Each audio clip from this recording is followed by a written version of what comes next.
This is a tricky one. I've taken longer than usual between finishing a book and sitting down to try and note down my thoughts and try to formulate what I want to say.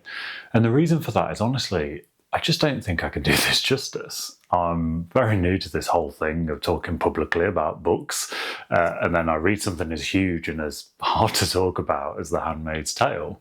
And now I somehow have to distill what I think is an absolute masterpiece down into a format of highlighting what I liked and what I didn't like and giving a recommendation.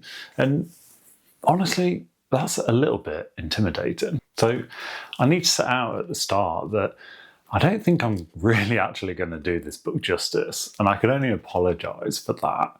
But to not at least try to feels like the easy way out, and the whole point of starting this channel was to force myself to engage with books on a deeper level than just giving a book a star rating and moving on to the next one. So here it goes, I guess. The title of this video is Should You Read The Handmaid's Tale? And I'll answer that now. Yes, you should. And not only should you read this, you should bully and harangue every person you know into reading it too. One of the biggest things that struck me while reading The Handmaid's Tale is that this feels like exactly the kind of book that everyone should read.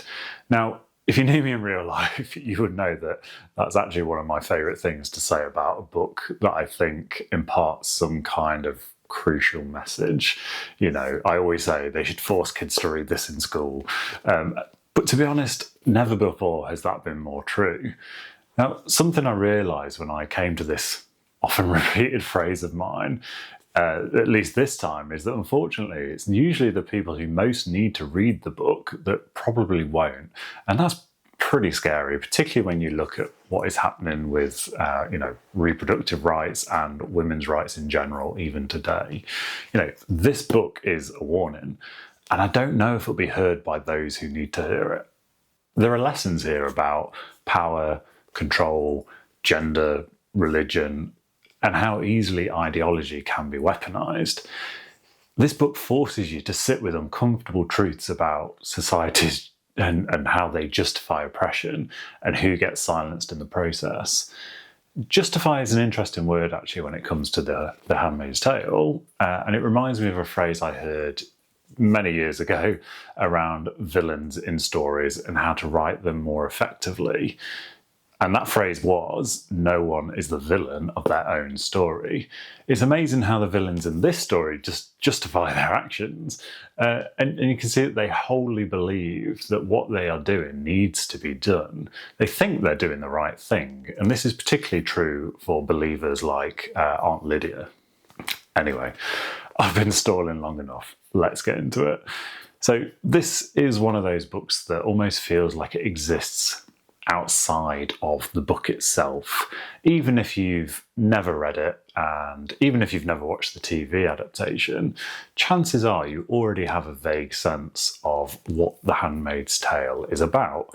You know, we have the imagery, the themes, the red cloaks, and you probably have a vague idea of the context or the world that it's set in. And because of that, I went into this book thinking I roughly knew what I was getting. You know, I've also happened to have watched 2 seasons of the TV show, so absolutely I had a little bit of context. But what surprised me most, though, wasn't the present-day horror of Gilead. It was actually the flashbacks, the glimpses of how the world slowly became what it is. And that's actually what I found the scariest part of this book, because it's not all that different to things that we're experiencing now. I also want to highlight, before we go any further, that I recognise I'm coming to this story from a place of privilege, and that will inevitably change how I view the story compared to someone with different lived experiences, or particularly someone of a different gender, given the content in the book. Coming back to the flashback sections, what really stood out to me is how unsettling it is to see how ordinary life was before everything changed. Offred remembers shopping, working, having a family, things that feel completely mundane and normal. And that's exactly why those scenes hit so hard, I think. You're constantly reminded that this dystopia didn't just arrive overnight, it came in increments. Rights were eroded quietly, warnings were ignored, comfort bred complacency. There's a quote in the book that goes something like, "Nothing changes all at once. In a gradually heating bathtub, you'd be boiled before you knew it." And I think that's why this book hits so strongly. It's not just asking, what if something terrible happened, but it's asking, what if it happened gradually and we didn't stop it in time? And what if it might already have started? Now, one thing I absolutely loved while reading Handmaid's Tale is Atwood's prose. Her writing is sharp, vivid, and incredibly controlled. It's not flowery for the sake of it, but it is poetic in the way it lingers on small details, ordinary moments, a small glance, a memory, a smell. They're rendered with such intensity that they become emotionally loaded. And there's almost an efficiency to it, though. I honestly can't quite put my finger on it. It's like there's a clipped tone almost, like the words are fired at the page accusingly, and it's like, there, have them. There's an almost urgency, but also an irritation that mirrors the world of Gilead that we're in and that Offred is experiencing. And perhaps that's part of what makes Gilead feel so real. This doesn't feel like distant science fiction. It feels intimate, claustrophobic and personal. It reads like the thing it's presented as, which is a first-hand account of this terrible situation. And I think that's largely because Atwood makes a very deliberate choice. She keeps us locked inside of Offred's perspective. We're never given a sweeping political overview.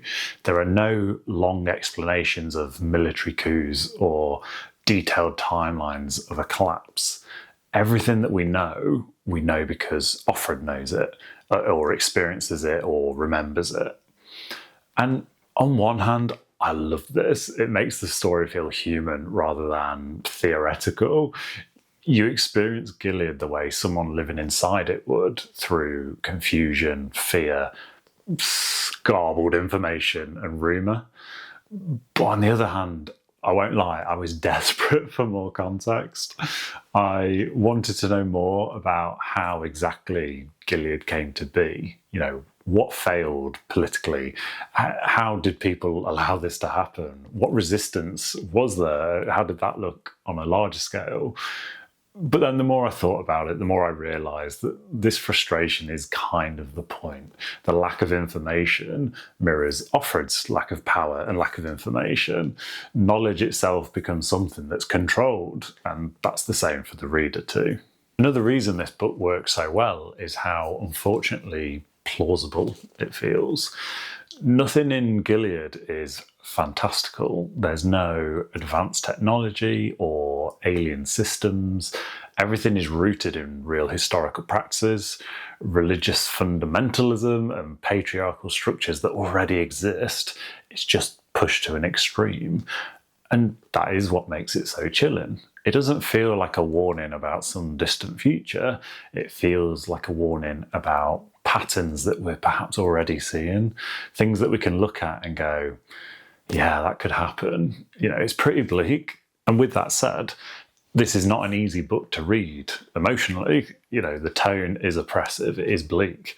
There are very few moments of relief. And even hope feels fragile and conditional, like you could get smashed over the head with it at any moment. And to be honest, for me, that worked. I kind of knew what I was getting myself in for, but I can absolutely see how some readers might find it exhausting. This is not a book you read to feel comforted. It's not a good time. It's not something that you curl up on the sofa with to enjoy. It's a book that sits pretty heavy with you long after you've put it down. But I suppose if you go into it knowing that, I think you'll have a better experience. Read it sparingly. One, to look after yourself, but two, to make it last longer. So actually something I felt throughout reading The Handmaid's Tale, and I suppose this isn't really a criticism, it's just that I kind of wanted more. I wanted the story to continue. I wanted to explore the world further.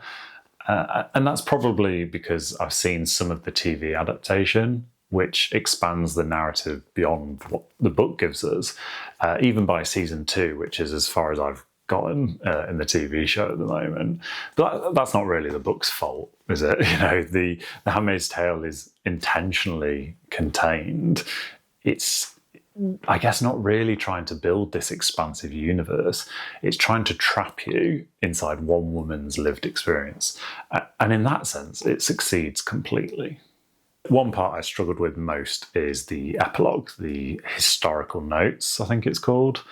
So after being immersed in Offred's voice, suddenly we're pulled into an academic lecture dissecting her story from a distant future. Emotionally, it just completely broke the spell for me. And perhaps that was the intention. I do think I understand what Margaret Atwood was doing. And if I'm right, she absolutely succeeded.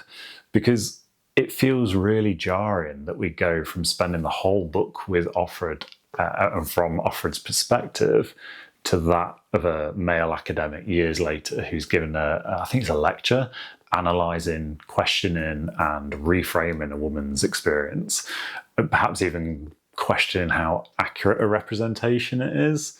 And immediately you almost want to fight this guy. How dare you minimise cast aspersions, question how truthful this is, this thing that I've just read. It's one final commentary, I think, on whose voices are taken seriously. And even though I think I get it, I still don't like it. Emotionally, I think I would have felt a stronger impact if we'd ended before this section. I wanted to sit with Offred's uncertainty, not have it academically dissected. And again, that's probably the point, but I'm going to sulk about it anyway. So, should you read The Handmaid's Tale? You know what? I'm just going to repeat what I said at the start. Yes, you should. And not only should you read this, but you should bully and harangue every person you know into reading it too.